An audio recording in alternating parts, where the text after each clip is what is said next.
So what is that beautiful bird that is now showing up in our garden in full array? Look at that! With such a long, gorgeous tail.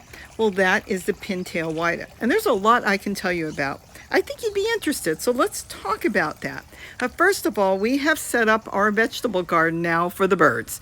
We bring in all kinds of species. Notice the brown one that just took off. We're going to talk about that bird. That is a very important bird because we wouldn't have the pintails without it. And we love all the birds that come. Now, these are known as spice finches to me. Some of you know it as the scaly-breasted munia, spotted munia, or the nutmeg mannikin. I just know them as spice finches. Now, the spice finch is an important bird to this bird, which is a male Pin-tailed Whydah, because they're parasitic, which means this bird, along with his female, do not lay eggs in their own nest. They lay eggs in another nest. Now, where they come from, which is in parts of Africa, they would be laying eggs in these little tiny finches that are there, and they have multiple varieties. They know which ones will raise their babies, and they go into the nest. Now, here's the thing. We don't have the birds that are normally the host for the Pin-tailed Whydahs, but we do have the spice finches, which comes from parts of Asia, which is really interesting. Two different birds from two different countries, and yet the pintails have found the spice finches. Now let's talk about the spice finches for a minute. These are baby spice finches. Notice how brown they are and tan, and they're so pretty. And I'm going to try to show you the difference in the birds, but I can just look at them and see. It's kind of like a lot of times I can look at a bird and tell you if it's a boy or a girl. We're not going to get into that. So there's the spice finches, and they have raised their own babies. They build a nest. They can raise, 5, sometimes I've seen them with 6 babies. But if the Pin-tailed Whydah female finds their nest, and how she figured out that's the right bird for her babies, I can't help you with that. They could end up with babies that are Pin-tailed Whydah along with the spice finches in there. The good thing about the birds, though they're parasitic, the Pin-tailed Whydah babies, when they hatch, do not injure their new brothers and sisters in the nest. They all live happily in there, which is a good thing. So nobody's being pushed out like you couldn't see on documentaries on other birds. Nope, not them.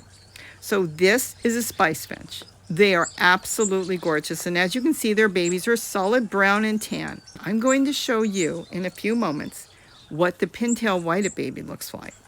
We've got so many, it's unreal. Now I can see in there's a couple, but we're going to get some good close-ups on them so you'll be able to see. And maybe if you've got them in your yard, you can see the difference as well.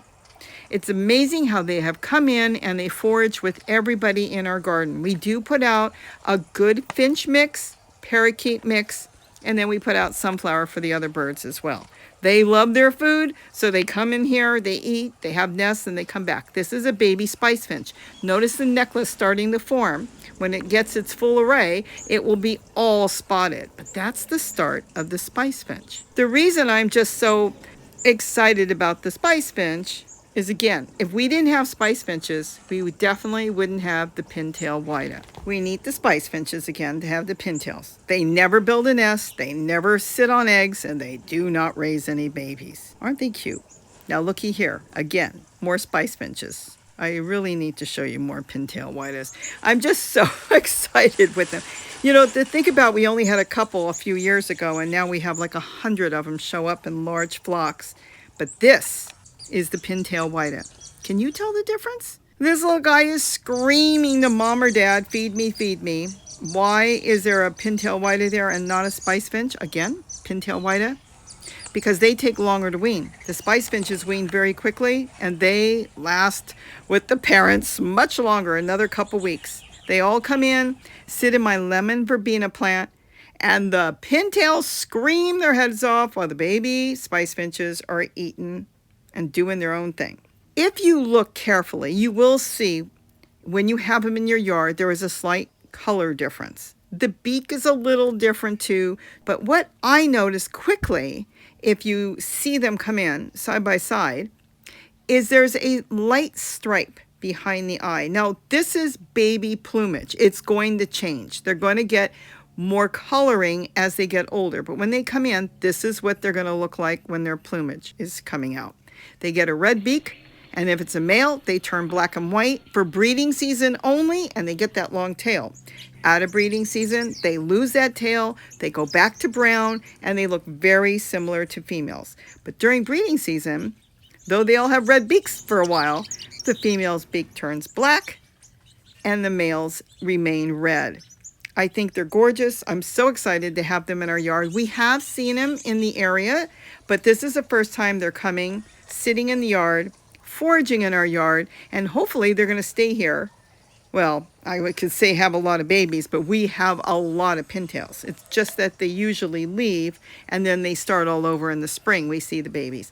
So without these beautiful Spice Finches that have come and found our yard a few years ago and have stayed here and they're nesting somewhere, we would not have the Pin-tailed Whydahs, which are not native to this country.